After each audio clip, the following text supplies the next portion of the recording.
Hello friends, welcome to our channel study for you. So guys, जैसा कि आज जो आपका दिल्ली पुलिस हेड कांस्टेबल का 18 अक्टूबर का सभी शिफ्टों का एग्ज़ाम हो गया दोस्तों, जिसका जो है मैं आपको बिल्कुल 100% एक्यूरेट आंसर के साथ जो है इस वीडियो में बताऊंगा। तो देख लेते हैं कि किस प्रकार के जो है आज आपके 18 अक्टूबर के सभी शिफ्टों के एग्ज़ाम में जो है प्रश्न पूछे गए हैं। उससे पहले एक बात और दोस्तों, कि जिन्होंने भी अगर चैनल को सब्सक्राइब नहीं किया है तो दिल्ली पुलिस से रिलेटेड पल पल की अपडेट के लिए जो है चैनल को सब्सक्राइब ज़रूर कर दीजिएगा। और बगल में ही आपको एक बेल आइकन यानी घंटे का निशान भी दिख रहा होगा, तो आप उसे भी जो है ज़रूर प्रेस कर दीजिएगा। तो चलिए वीडियो को स्टार्ट करते हैं। तो सबसे पहले हम लोग थर्ड शिफ्ट के जो है प्रश्न को देखने वाले हैं। उसके बाद आपको फर्स्ट शिफ्ट के जो है टोटल प्रश्न देखने को मिल जाएगा, और लास्ट में जो आपको सेकंड शिफ्ट के जो है टोटल प्रश्न देखने को मिल जाएंगे। तो थर्ड शिफ्ट में जो आपका पहला क्वेश्चन आया था कि महात्मा गांधी की 150वीं जो जयंती है ना, ये कब मनाई गई है। तो देखिए, महात्मा गांधी की 150वीं जो जयंती है ना, ये 2019 में मनाया गया है। तो 2019 आपका करेक्ट आंसर हो। नेक्स्ट क्वेश्चन आपका यहाँ पर आया था कि 2011 की जनगणना के अनुसार भारत के निम्नलिखित में से किस राज्य या फिर केंद्र शासित प्रदेश में लिंगा अनुपात जो था ना, वो सबसे अधिक रहा था। तो देखिए, 2011 की जनगणना की बात कर ले तो केरल राज्य का जो लिंगानुपात रहा था ना, वो सबसे अधिक रहा था। और केरल का लिंगानुपात कितना रहा था, तो वो 1084 रहा था। यानी प्रति 1000 पुरुषों पर जो महिलाओं की संख्या थी वो आपका 1084 था। तो केरल आपका यहाँ पे करेक्ट आंसर होगा। वहीं अगर आगे के शिफ्टों में पूछा जाए कि सबसे कम लिंगा अनुपात वाला राज्य कौन सा था, तो देखिए सबसे कम की अगर बात की जाए ना, तो हरियाणा जो था ना, ये सबसे कम लिंगानुपात वाला राज्य रहा था। हरियाणा का जो लिंगानुपात रहा था ना, वो आपका 877 रहा था। यानी 1000 पुरुषों पर जो है महिलाओं की संख्या जो थी वो 877 थी। वहीं अगर केंद्र शासित प्रदेश की बात कर ले तो केंद्र शासित प्रदेश में आपका दमन दीव का जो लिंगानुपात था ना, वो सबसे कम था। लिंगानुपात कितना था दमन दीव का, तो ये आपका 618 था। तो ये फैक्ट भी आपको ध्यान में रखना है।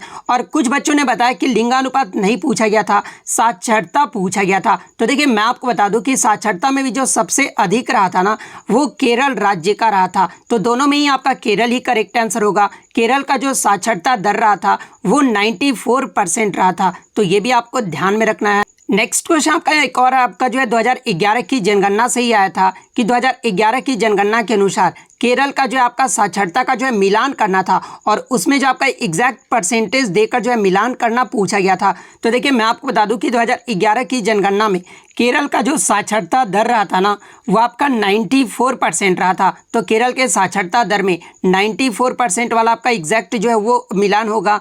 उसके बाद पुरुष साक्षरता दर वाले में जो आपका मिलान होगा ना, वो 96.11% रहा था। और महिला साक्षरता दर जो रहा था केरल का 2011 की जनगणना में, वो आपका 92.07% रहा था। तो इस तरह जिन्होंने भी मिलान किया है उनका यहाँ पे सही होगा। नेक्स्ट क्वेश्चन आपका यहाँ पर आता है कि मूल संविधान में मौलिक अधिकार जो है ये कितने थे। तो देखिए, सबसे पहले हम लोग बात कर लेते हैं मौलिक अधिकार के बारे में। तो देखिए, मौलिक अधिकार जो है ये भारत के संविधान के भाग 3 और अनुच्छेद 12 से 35 में जो ये आपका वर्णित है।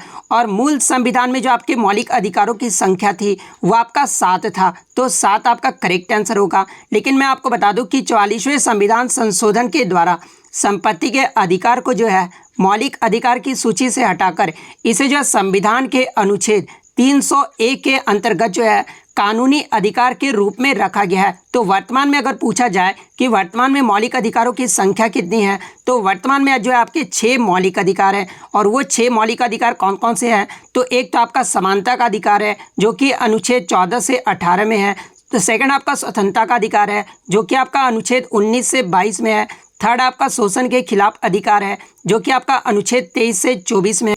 चौथा जो है आपका धर्म की स्वतंत्रता का अधिकार है जो कि अनुच्छेद 25 से 28 में है। सांस्कृतिक और शैक्षिक अधिकार ये जो आपका अनुच्छेद 29 से 30 में है। इसके बाद छठा जो आपका मौलिक अधिकार है ना, ये आपका संवैधानिक उपचार का अधिकार है जो कि अनुच्छेद 32 में है। तो ये 6 मौलिक अधिकार भी जो आपको ध्यान में रखना है।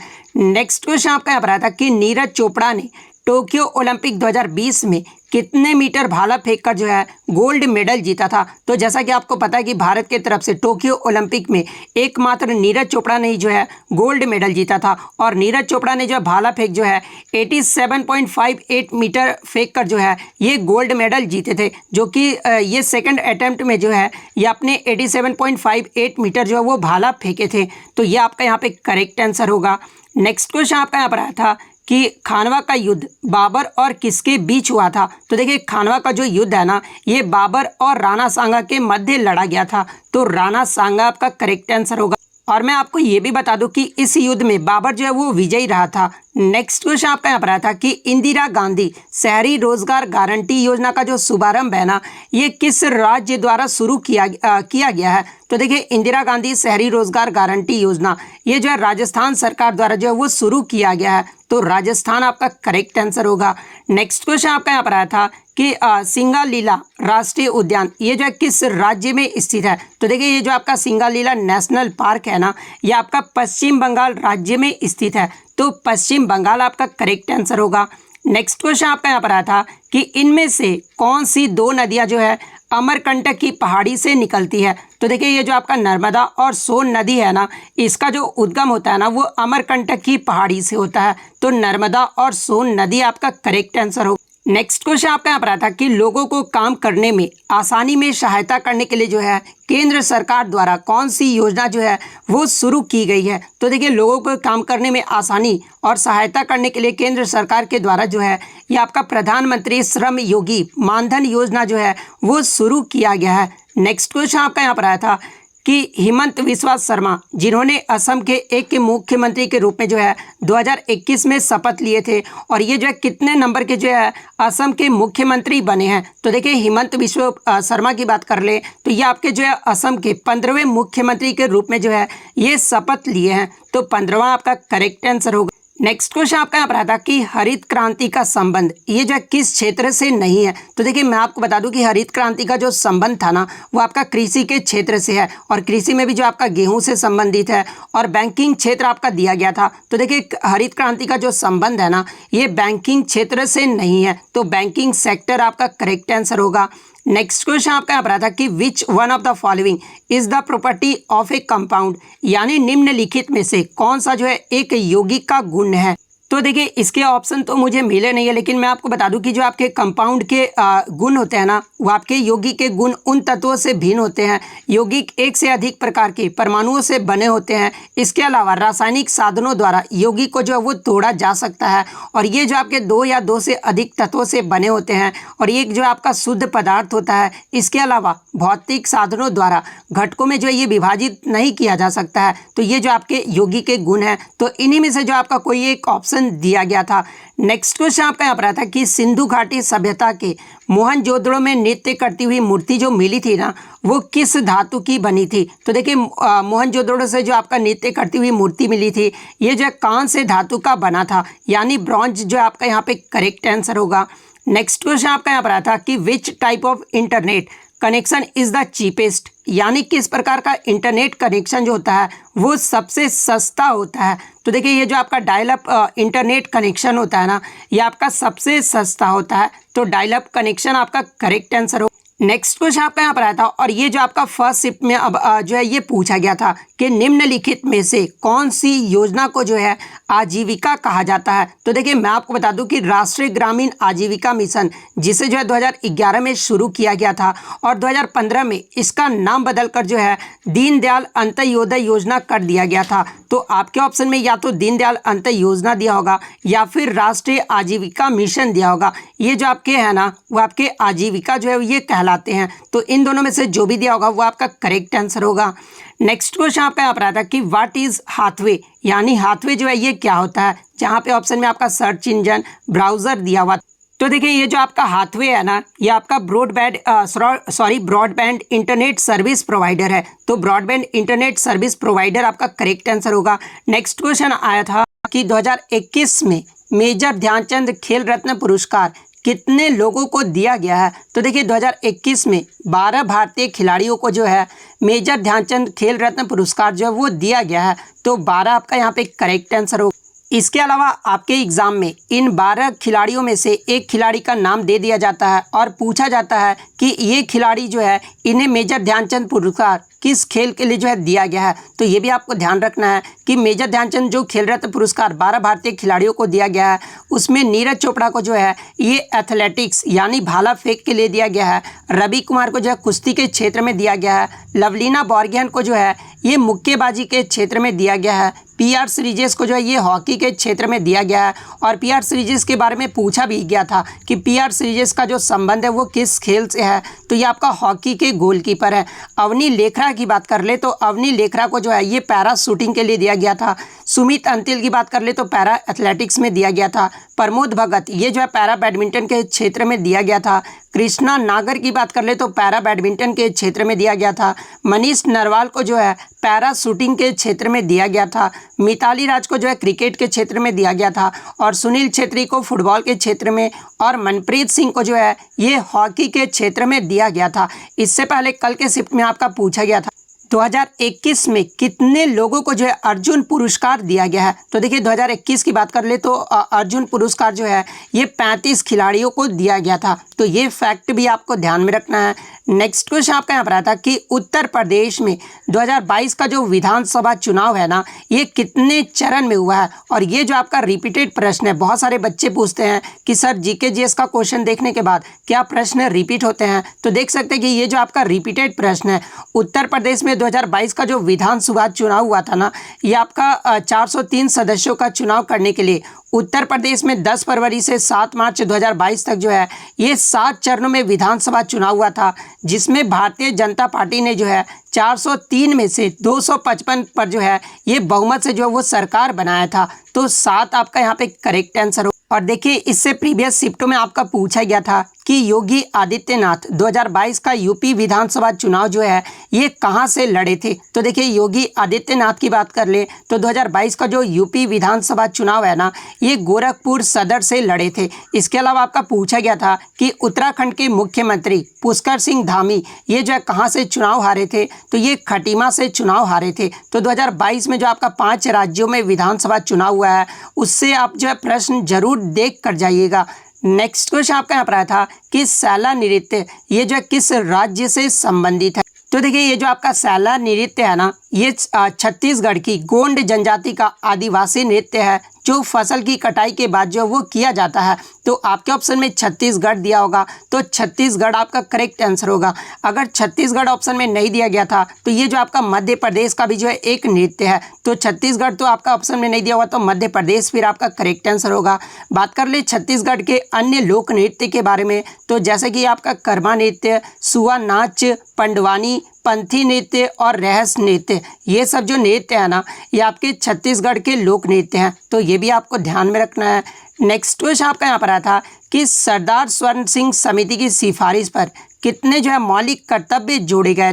तो देखिए मैं आपको बता दूं कि स्वर्ण सिंह समिति ने संविधान में जो है 8 मूल कर्तव्यों को जोड़े जाने का जो सुझाव दिया था, लेकिन 42वें संविधान संशोधन अधिनियम 1976 द्वारा जो है आपके 10 मूल कर्तव्यों को जो है वो जोड़ा गया था। और वर्तमान में मूल कर्तव्यों की बात कर ले तो वर्तमान में जो आपके 11 मौलिक कर्तव्य है, और ये जो आपका 11वां मौलिक कर्तव्य था ना, ये आपका 86वें संविधान संशोधन 2002 के द्वारा जो है इसे जोड़ा गया था। तो ये भी आपको ध्यान में रखना है। तो 10 जोड़ा गया था, पूछा गया था, तो 10 आपका करेक्ट आंसर होगा।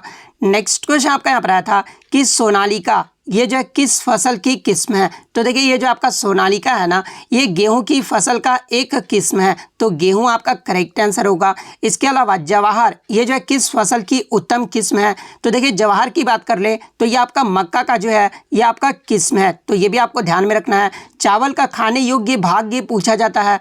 तो देखिए चावल का खाने योग्य जो भाग होता है ना, वो आपका बीज होता है। चावल में प्रोटीन की मात्रा पूछी जाती है, तो 8 से 10% जो है चावल में प्रोटीन की मात्रा होता है।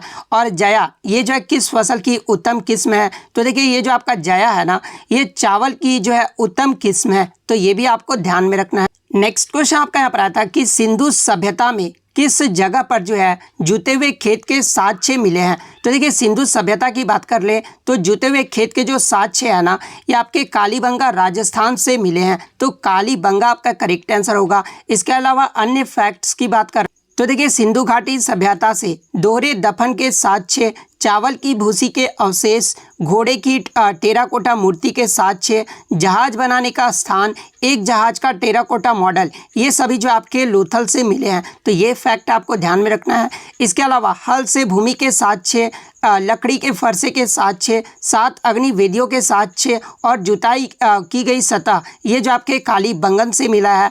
बात कर ले महान स्नानागार, महान अन्न भंडार, विधानसभा, हाल दाढ़ी वाले आदमी की उत्तेजित छवि, पशुपति की मुहर और कांस नृत्य जो लड़की, ये सभी जो साक्ष्य है ना, ये आपके मोहनजोदड़ो से मिले हैं। तो ये फैक्ट भी आपको ध्यान में रखना है। नेक्स्ट क्वेश्चन आपका यहाँ पर आता है कि मलयालम के नव वर्ष में जो है किस देवता की पूजा की जाती है। तो देखिए मलयालम लोग जो है नव वर्ष के रूप में ये जो आपके विशु पर्व मनाते हैं और इसमें जो है भगवान विष्णु और उनके 8वें अवतार श्री कृष्ण जी की जो है वो पूजा की जाती है। तो आपके ऑप्शन में या तो भगवान विष्णु दिया होगा या फिर श्री कृष्ण दिया होगा। तो इन दोनों में से जो भी दिया होगा वो आपका करेक्ट आंसर होगा। बात कर ले विशु पर्व के बारे में, तो देखिए ये जो आपका विशु पर्व है ना, ये केरल का प्राचीन त्यौहार है। तो ये भी आपको ध्यान में रखना है। नेक्स्ट क्वेश्चन आपका यहाँ पर आया था कि 1913 में गदर पार्टी की जो स्थापना है ना, ये किसने की थी। तो देखिए गदर पार्टी की स्थापना अमेरिका के सैन फ्रांसिस्को में 1913 ईस्वी में जो है अंग्रेजी साम्राज्य को खत्म करने के उद्देश्य से जो ये आपका सरदार स्वर्ण सिंह भाकना के द्वारा जो है इसकी स्थापना की गई थी। तो सरदार स्वर्ण सिंह भाकना आपका करेक्ट आंसर होगा। नेक्स्ट क्वेश्चन आपका यहाँ पर आया था कि 2021 में भारत के सड़क परिवहन मंत्री कौन थे। तो देखिए 2021 की बात कर ले या फिर वर्तमान की भी बात कर ले तो ये आपके नितिन गडकरी जो है ये सड़क परिवहन मंत्री है। तो नितिन गडकरी आपका करेक्ट आंसर होगा। नेक्स्ट क्वेश्चन आपका यहाँ पर आया था कि हरियाणा और पंजाब में कौन सा फसल जो है वो खाने के लिए उगाते हैं और उड़ीसा में वही फसल जो है वो निर्यात करने के लिए उगाते हैं। तो देखिए एक ही ऑप्शन मुझे मिला जो कि चावल मिला था ऑप्शन में। तो मैं आपको बता दूं कि हरियाणा और पंजाब में जो है ये चावल जो है ना, ये वाणिज्य की एक फसल है, परंतु उड़ीसा में जो है एक जीविका फसल है। तो अगर चावल ऑप्शन में दिया था तो चावल भी हो सकता है इसका राइट आंसर। इसके अलावा 3 ऑप्शन क्या थे वो जो आप कमेंट करके ज़रूर बताइएगा। नेक्स्ट क्वेश्चन आपका यहाँ पर आया था कि किस एक्ट के द्वारा बोर्ड ऑफ डायरेक्टर और बोर्ड ऑफ कंट्रोल जो वो स्थापित किया गया था। तो देखिए पिट्स इंडिया एक्ट 1784 के द्वारा जो है बोर्ड ऑफ डायरेक्टर और बोर्ड ऑफ कंट्रोल जो है वो स्थापित किया गया था। तो पिट्स इंडिया एक्ट 1784 आपका करेक्ट आंसर होगा। नेक्स्ट क्वेश्चन आपका यहाँ पर आया था कि मुद्रा स्कीम की जो है फुल फॉर्म पूछी गई थी। मुद्रा स्कीम में जो है एम का शायद आपका जो है पूछा गया था कि एम से जो है किसे डिनोट किया जाता है। तो देखिए मुद्रा स्कीम का जो फुल फॉर्म होता है ना वो आपका माइक्रो यूनिट्स डेवलपमेंट रेफिनेंस एजेंसी होता है। तो अगर एम का पूछा गया था तो माइक्रो आपका यहाँ पे करेक्ट आंसर होगा। नेक्स्ट क्वेश्चन आपका यहाँ पर आया था कि रेपो रेट ये जो है किसे कहते हैं। तो देखिए रेपो रेट वह दर होता है जिस पर आरबीआई जो है वाणिज्य बैंकों को जो पैसा है ना वो उधार देता है। और आपके ऑप्शन में दिया गया था कि आरबीआई जो है रेपो रेट पर शॉर्ट टर्म के लिए लोन देता है या फिर लॉन्ग टर्म के लिए लोन देता है। तो देखिए मैं आपको बता दूं कि रेपो रेट पर आरबीआई जो है ये आपका शॉर्ट टर्म पर जो है वो लोन देता है। तो शॉर्ट टर्म वाले ऑप्शन आपका करेक्ट आंसर होगा। वहीं अगर रिवर्स रेपो दर की बात कर ले तो जिस पर वाणिज्य बैंक भारतीय रिजर्व बैंक में जो है अतिरिक्त धनराशि जमा करते हैं और बदले में जो है ब्याज अर्जित करते हैं उसे जो है रिवर्स रेपो दर कहा जाता है। नेक्स्ट क्वेश्चन आपका यहाँ पर आया था कि which button is used to save the saved file in MS Excel again. यानी एमएस एक्सेल में सेव की हुई फाइल को जो है फिर से सेव करने के लिए जो है किस बटन का प्रयोग किया जाता है। तो ये आपका सेव एज का जो है प्रयोग किया जाता है। तो सेव एज आपका करेक्ट आंसर होगा। नेक्स्ट कि दिल्ली चलो का नारा किसने दिया था। तो देखिए सुभाष चंद्र बोस के द्वारा जो है दिल्ली चलो का नारा दिया गया था। तो सुभाष चंद्र बोस आपका करेक्ट आंसर होगा। इसके अलावा तुम मुझे खून दो मैं तुम्हें आज़ादी दूंगा और जय हिंद का जो नारा है ना ये भी जो है सुभाष चंद्र बोस के द्वारा दिया गया था। तो ये फैक्ट भी आपको ध्यान में रखना है। नेक्स्ट क्वेश्चन आपका यहाँ पर आता है कि खानवा का युद्ध में राणा सांगा को जो है किसने हराया था। तो देखिए खानवा का जो युद्ध हुआ था ना ये आपका 16-17 मार्च 1527 को लड़ा गया। और किनके मध्य लड़ा गया था? तो देखिए खानवा का जो युद्ध है ना, ये आपका राणा सांगा और ये बाबर के मध्य जो है ये युद्ध लड़ा गया था। और पानीपत के युद्ध के बाद जो है बाबर द्वारा लड़ा गया यह जो है दूसरा सबसे बड़ा युद्ध था। और राणा सांगा जो है खानवा की लड़ाई में बाबर से जो है वो हार गए थे। तो बाबर आपका यहाँ पे करेक्ट आंसर हो। इससे प्रीवियस शिफ्टों में आपका पूछा गया था कि बाबर का जो है शासनकाल कब से कब तक रहा था। तो देखिए बाबर का जो शासनकाल है ना वो 1526 से लेकर आपका जो है 1530 तक रहा था। और बाबर की जो मृत्यु हुई थी वो 1530 में हुई थी। इसके अलावा बात कर ले बाबर द्वारा लड़े गए प्रमुख युद्धों के बारे में, जैसे कि पहला जो युद्ध था ये पानीपत का प्रथम युद्ध था जो आपका 21 अप्रैल 1526 ईस्वी को लड़ा गया था। और किन के मध्य लड़ा गया था? तो इब्राहिम लोदी एवं बाबर के बीच लड़ा गया था, जिसमें बाबर की जो है जीत हुई थी। तो ये आपको ध्यान में रखना है। दूसरा जो सबसे बड़ा युद्ध था वो आपका खानवा का युद्ध था। और ये जो युद्ध है ये आपका 17 मार्च 1527 ईस्वी को जो है राणा सांगा एवं बाबर के मध्य लड़ा गया था। और इस युद्ध में भी जो है बाबर जो है वो विजयी रहा था। उसके बाद आपका चंदेरी का युद्ध हुआ था जो कि आपका 29 जनवरी 1528 ईस्वी को मेदिनी राय और बाबर के मध्य लड़ा गया था, जिसमें बाबर जो है वो विजयी रहा था। इसके बाद जो चौथा सबसे बड़ा युद्ध था ये आपका घाघरा का युद्ध था। और ये जो युद्ध है ना ये आपका 6 मई 1500 यहाँ पर 29 कर लीजिएगा 1529 6 मई 1529 ईस्वी को जो है घाघरा का युद्ध लड़ा गया था। और ये जो आपका अफगानों एवं बाबर के बीच लड़ा गया था। और इस युद्ध में भी जो है बाबर जो है वो विजयी रहा था। तो ये सारे फैक्ट आपको ध्यान में रखना है। नेक्स्ट क्वेश्चन आपका यहाँ पर आया था कि भारिया जनजाति ये जो है किस राज्य का है? तो देखिए ये जो आपका भारिया जनजाति है ना ये मध्य प्रदेश की विशेष रूप से जो है पिछड़ी जनजातियों में से एक है। तो मध्य प्रदेश आपका करेक्ट आंसर होगा। इससे प्रीवियस शिफ्टों में आपका पूछा गया था कि भारिया जनजाति के द्वारा मुख्य नृत्य कौन कौन से किए जाते हैं। तो देखिए भारिया जनजाति के द्वारा आपके जो है भाटम, सीतम, कर्म और सैला ये सब जो नृत्य है ना ये भारिया जनजाति के द्वारा किया जाता है। इसी से मिलता जुलता एक और आपका नाम है सहरिया जनजाति। तो देखिए ये जो आपका सहरिया जनजाति है ना ये मध्य प्रदेश की ही जनजाति है। इसके अलावा मध्य प्रदेश के अलावा ये जो है राजस्थान के कुछ क्षेत्रों में भी जो है पाया जाता है। तो आपको ध्यान रखना है कि अगर मध्य प्रदेश ऑप्शन में ना दिया रहे तो फिर आपका राजस्थान करेक्ट आंसर होगा। नेक्स्ट क्वेश्चन आपका यहाँ पर आया था कि पंजाब विधानसभा चुनाव 2022 में जो है आम आदमी पार्टी ने कितनी सीटें जीती है? तो देखिए जो आपका 2022 में पंजाब विधानसभा चुनाव हुआ था इसमें आम आदमी पार्टी ने जो है पंजाब में 117 में से 92 सीट जीतकर जो है वो पूर्ण बहुमत हासिल किया है। तो 92 सीट आपका यहाँ पे करेक्ट आंसर होगा। और वर्तमान में पंजाब में जो आपका आम आदमी पार्टी की सरकार है और इस यहाँ के मुख्यमंत्री कौन है? तो भगवत मान जो ये पंजाब के 18वें मुख्यमंत्री बने हैं। तो ये फैक्ट भी आपको ध्यान में रखना है। नेक्स्ट क्वेश्चन आपका यहाँ पर आया था कि प्रार्थना समाज की स्थापना ये जो है किसने की थी? तो देखिए 1867 में आत्माराम पांडुरंग के द्वारा जो है प्रार्थना समाज की स्थापना की गई थी। और किस उद्देश्य से प्रार्थना समाज की स्थापना की गई थी? तो देखिए इसका जो मुख्य उद्देश्य था ना वो लोगों को केवल एक भगवान में विश्वास करवाना और केवल एक ही भगवान की पूजा करना, ये जो इसका मुख्य उद्देश्य था। तो ये फैक्ट भी आपको ध्यान में रखना है। नेक्स्ट क्वेश्चन आपका यहाँ पर आया था कि प्रथम पंचवर्षीय योजना का बजट पूछा गया था कि कितना था?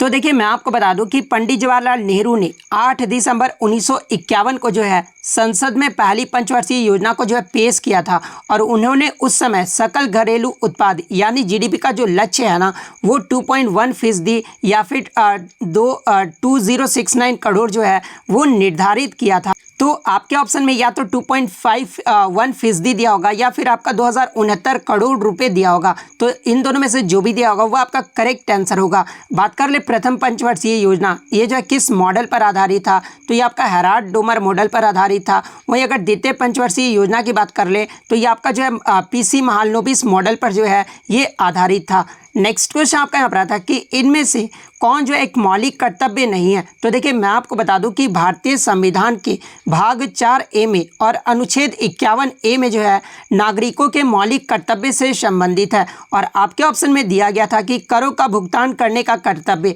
तो देखिए करों का भुगतान करने का जो कर्तव्य है ना ये नागरिकों का मौलिक कर्तव्य नहीं है, क्योंकि ये अनुच्छेद 51A के तहत जो है आपका शामिल नहीं किया गया है। तो ये ऑप्शन आपका करेक्ट आंसर होगा। और देखिए मैं आपको बता दूं कि अगर आपका आगे के शिफ्टों में एग्जाम है तो आप मौलिक कर्तव्य से जितने भी प्रश्न बनते हैं ना आप उसे जरूर देख लीजिएगा, क्योंकि यहाँ से भी जो आपके लगातार जो है वो प्रश्न पूछे जा रहे हैं।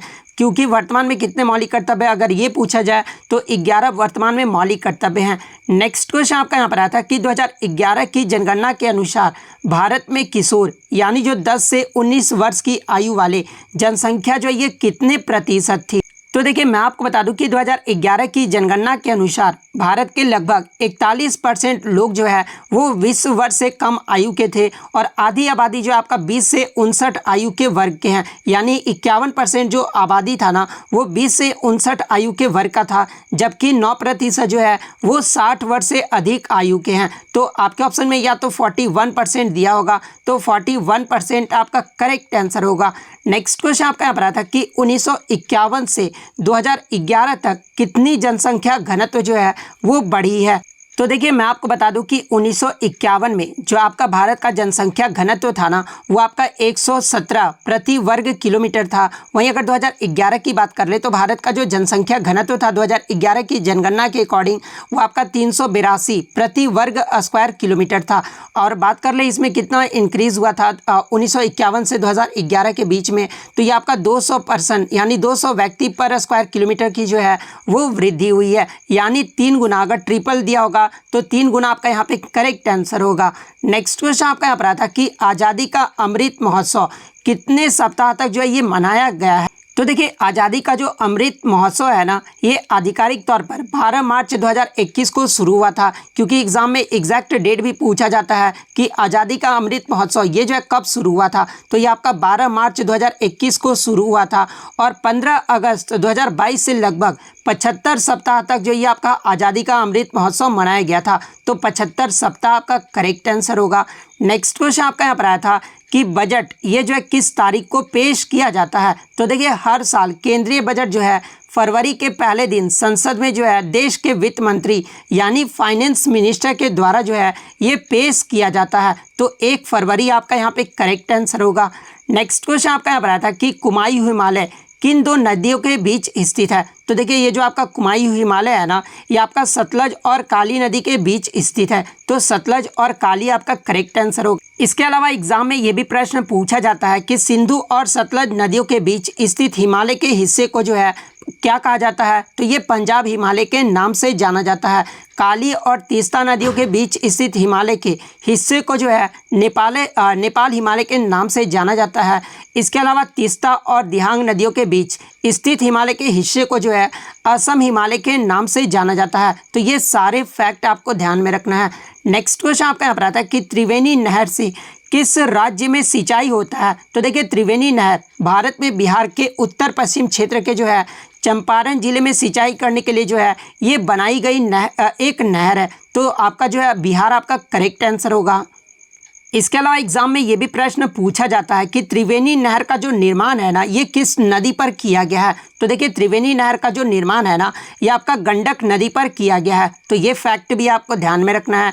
नेक्स्ट क्वेश्चन आपका यहाँ पर आया था कि 2022 में गोवा में जो है कौन सी विधानसभा का चुनाव हुआ था, यानी गोवा में जो है वर्तमान में कौन सा विधानसभा चुनाव चल रहा है। तो ये आपका 7वीं जो विधानसभा चुनाव चल रहा था। तो 7वां आपका यहाँ पे करेक्ट आंसर होगा।